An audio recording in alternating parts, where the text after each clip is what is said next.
நான் ஒரு மகாபாரதத்தில் இருந்து ஒரு கதை சொல்ல விரும்புகிறேன். எழுதப்படாத கதைகள். போர் முடிந்து விட்டது. தர்மர் ஆட்சிக்கு வந்து விட்டார். கௌரவர்கள் எல்லோரும் இறந்து போய்விட்டார்கள். திரௌபதி மாடத்திலே போய் நின்று பார்க்கிறாள். இந்த நகரத்தில் ஆண்களின் எண்ணிக்கை ரொம்ப ரொம்ப குறைந்து போய்விட்டது. எல்லாம் போரில் கொல்லப்பட்டு விட்டார்கள். கணவனை இழந்த விதவைகளும் மகனை இழந்த தாய்மார்களின் கண்ணீரால் அஸ்தினாபுரம் ததும்பிக் கொண்டிருக்கிறது. நீங்கள் ஒன்றை நினைவில் வைத்துக் கொள்ளுங்கள். ஒரு போர் முடிந்த பிறகு எத்தனை பேர் இறந்தார்கள் என்று நீங்கள் சொல்லிவிட முடியும்? ஒரு போர் முடிந்ததற்கு பிறகு எவ்வளவு ஆயுதங்கள் பயன்படுத்தப்பட்டன என்று நீங்கள் சொல்லிவிட முடியும்? ஒரு போர் முடிந்த பிறகு எத்தனை பேர் ஊனமுற்றார்கள் என்று நீங்கள் சொல்லிவிட முடியும்? ஒரு போர் தொடர்பான எல்லா புள்ளி விவரங்களையும் உலகின் எல்லா புள்ளி விவரக்காரர்களும் தேடி எடுத்துக் கொண்டு வந்து கொடுத்து விடுவார்கள். ஆனால் கணவனை இழந்த ஒரு பெண்ணின் துயரத்தை, மகனை இழந்த ஒரு தாயின் துயரத்தை எந்த புள்ளி விவரக்காரனாலும் அளக்க முடியாது. மகனை இழந்த தாயின் கண்ணீரை விடவும் பெரும் துயரம் மிக்கது கணவனை இழந்த மனைவியின் துயரம். அதனாலதான் இளங்கோவடிகள் சிலப்பதிகாரத்தில் ஒரு வரி எழுதுவார், கணவனை இழந்தோர்க்கு காட்டுவது இல் என்று எழுதுவார். என்ன பொருள்?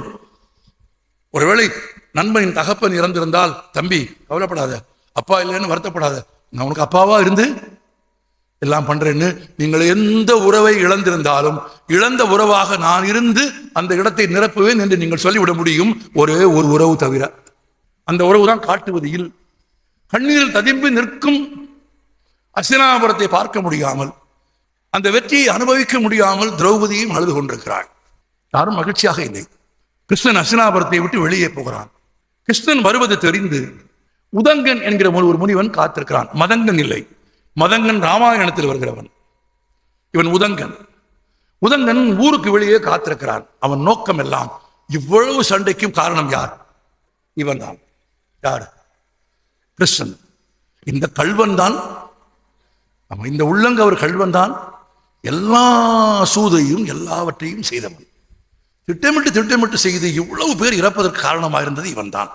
வரட்டும், இவ்வளவு பேரின் மரணத்திற்கு காரணமாக ஒருவனை சபித்து விட்டு போகலாம் என்று உதங்கன் காத்திருந்தான்.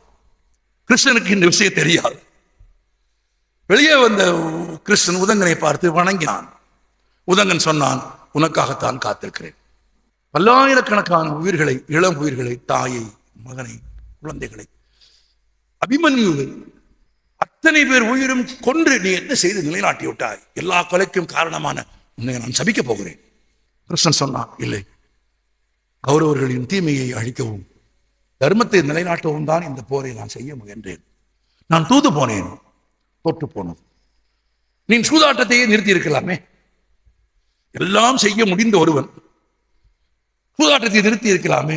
நிறுத்தி இருக்கலாம் தான். ஆனால் சூதாட போகிற போது தருமன் வேண்டிக் கொண்டான், நாங்கள் சூதாடுவது கிருஷ்ணனுக்கு தெரியக்கூடாது.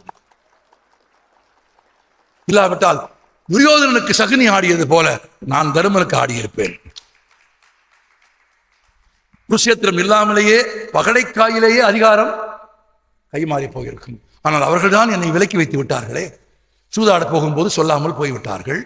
தோற்றார்கள், காட்டுக்கு போனார்கள், திரும்ப வந்தார்கள். என்ன கேட்டோம்? ஊர் கேட்டோம், கொடுக்கவில்லை. வீடு கேட்டோம், கொடுக்கவில்லை. ஊசி முனை இடம் கூட இல்லை என்றார்கள்.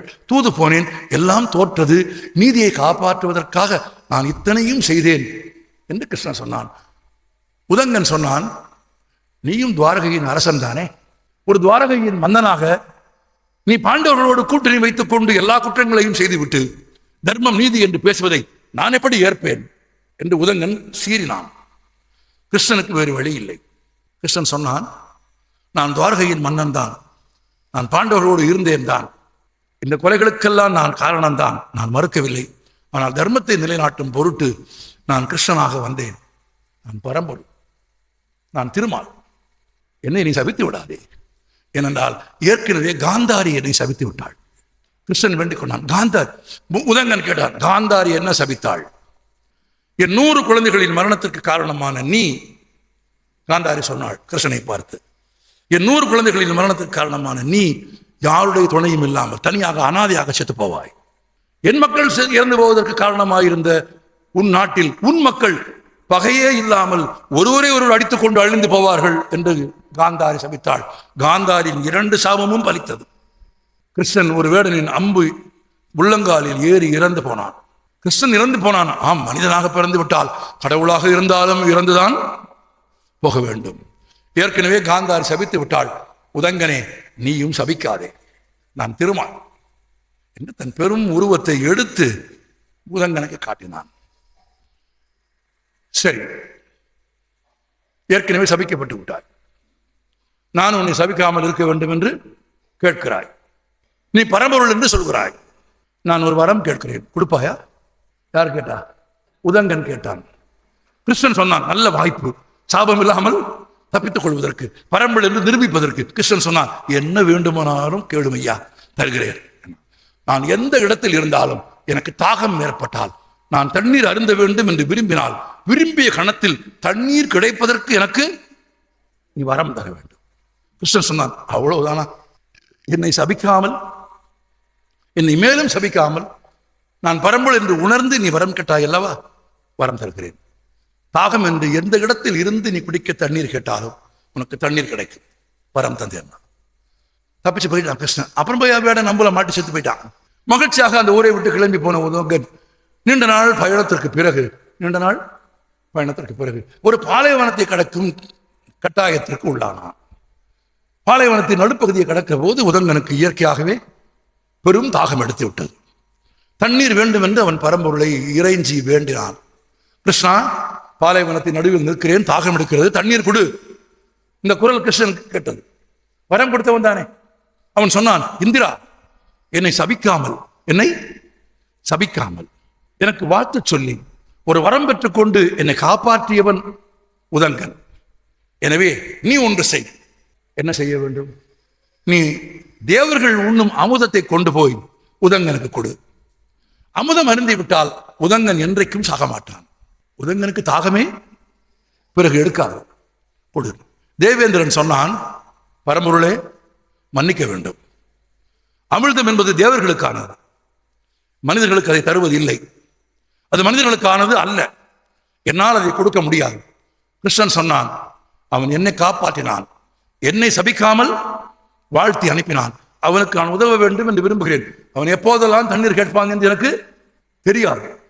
ஏதேனும் ஒரு காலத்தில் அவன் தண்ணீர் கேட்டு நான் கொடுக்க முடியாமல் ஒரு இடத்தில் இருந்து அகப்பட்டு கொண்டால் அவன் சபிப்பான் என்று எனக்கு தெரியும். பேசாமல் நான் சொல்வதை கேள், தேவர்கள் மட்டும் உண்ணும் அமிர்தத்தை உதங்கனுக்கு கொடு.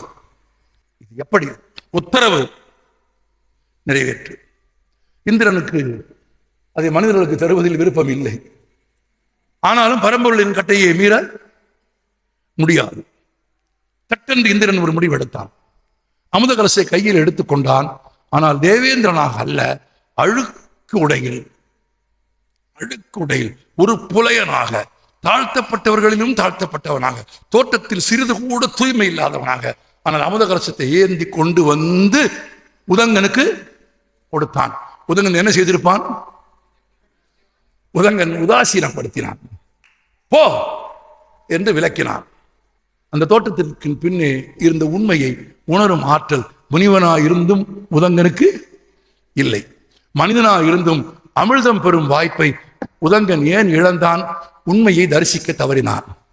புறத்தோட்டத்தை பார்த்து ஒரு மதிப்பிட்டு அவன் தருவது தண்ணீராகவும் இருக்காது, அமிர்தமாகவும் இருக்காது என்று முற்றும் துறந்த ஞானியான முனிவன் தீர்மானித்தான். நினைவில் வைத்துக் கொள்ளுங்கள், உண்மை எளிய தோற்றத்தில் வரும்.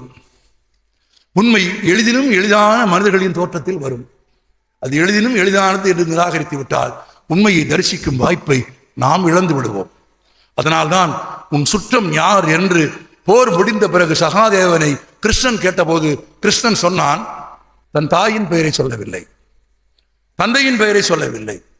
ஐவரில் அறிவில் மூத்தவன் என்று கருதப்பட்ட சகாதேவன் உன் உறவு என்று கேட்டபோது தருமன் சொன்னான், என் தம்பிகள் பாஞ்சாலி எல்லோரும் அப்படித்தான் சொன்னார்கள்.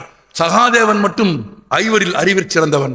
சகாதேவன் சொன்னான், என் தாய் உண்மை, நான் உண்மையின் குழந்தை. என் தாய் உண்மை, என் தந்தை அறிவு, என் நற்செயல்கள் என் உடன் பிறந்தோர், என் நற்செயல்கள் என் உடன் பிறந்தோர், என் நல்லெண்ணம் என் பிள்ளை.